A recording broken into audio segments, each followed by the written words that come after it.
Salut l'équipe, bienvenue dans cette nouvelle vidéo pour savoir quand acheter ou quand vendre du Bitcoin avec ce soir pas un mais deux indicateurs les gars, ce soir c'est deux indicateurs. Alors pour rappel, ça reste toujours des indicateurs qui permettent de définir des zones d'achat long terme ou pour des swings haussiers ou baissiers les gars. Donc évidemment, ne mettez pas tout la baraque sur ces indicateurs, c'est souvent là le croisement de plusieurs indicateurs qui vous donne vraiment si vous êtes sur des bonnes zones d'achat ou de vente pour du long terme. On démarre tout de suite avec le premier indicateur qui est le P-Cycle. On est toujours en bougie weekly les gars, c'est-à-dire qu'une bougie égale une semaine quand vous êtes sur TradingView, et dans cet indicateur vous avez juste à taper P-Cycle dans l'indicateur pour pouvoir le faire ressortir. Et cet indicateur il est très sympathique puisque par le passé il nous a donné tout simplement et topé les tops du BTC. Donc en 2018 il s'est activé en weekly pour nous dire qu'on avait touché le top du BTC, et en 2021 pareil il nous a fait le top. Attention les gars, par contre ça a été celui d'avril.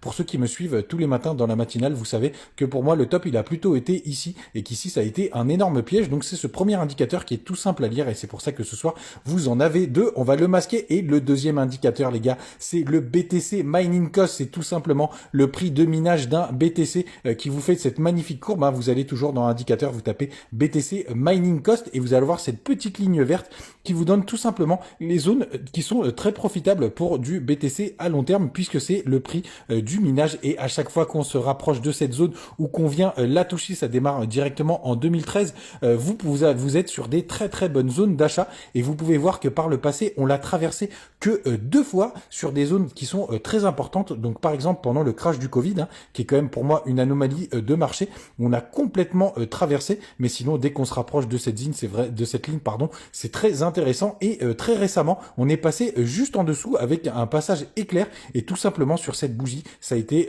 la crise de FTX qui a été une des plus grosses crises de 2022 avec Luna bien évidemment, on n'oublie pas. Mais vous voyez, dès qu'on se rapproche de ces zones, on est sur des très bonnes zones d'achat pour du long terme. Voilà les gars pour ces deux indicateurs et cet épisode 5, j'espère que ça vous a plu. Comme d'habitude, si jamais vous considérez que c'est un bon moment pour rentrer sur le BTC, vous avez le lien du Linktree pour avoir jusqu'à 5000 $ sur BitGet. Il faut que je mette à jour les bonus. Vous avez aussi le lien sur Twitter et sur YouTube en page d'accueil. Et vous pourrez directement vous inscrire sur BitGet qui accepte désormais les virements bancaires. Donc ça, c'est plutôt cool les gars. Et on se retrouve comme d'habitude demain matin pour une nouvelle matinale des nouvelles cryptos. Et après demain soir pour avoir des nouveaux indicateurs long terme pour rentrer ou vendre du Bitcoin. Passez une très bonne journée. Au revoir.